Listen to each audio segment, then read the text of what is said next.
Ti da Baciarecci? Ve le ricordate quelle pietre che tengo 6 mesi fa? Ho fatto cambio di questo tipo, vedete? Gli ho dato 400.000 lire di aggiunti per prese queste qua.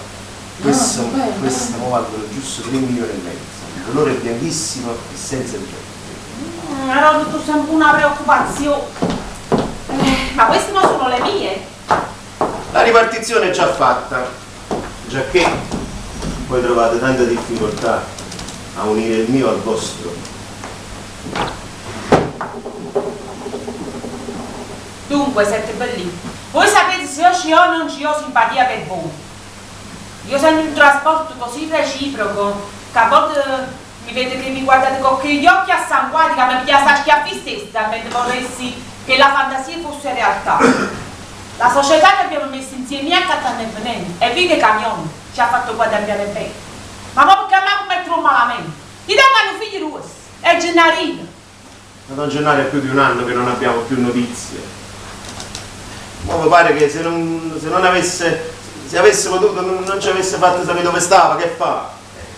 Ma non è per fare l'uccello del malaugurio, donna mamma, ma con tutti i bombardamenti che ci sono stati.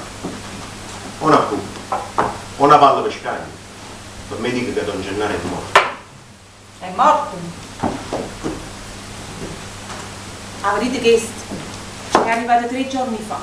Un capo bolle è tutta scagnata, non si capisce la rovetta. La Geraputo aveva qualche notizia. È un amico suo, o mi hanno salutato. Tutto questo tempo è stato questo. No, se non si è fatto sentire tutto questo tempo significa che non ha potuto. Ma viva è vivo. Io tengo innanzi all'altro, prima o poi Gennarino sta qua. Certo che per voi sarà un piacere. È un piacere. Un piacere e un dispiacere.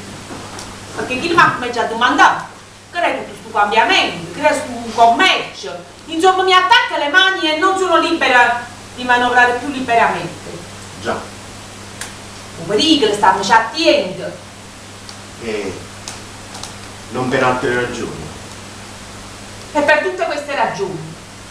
Per me no, Pure per te. E tu che fai? Ma ci dimenticate i fiammiferi in Davide. Vado e pigli, va.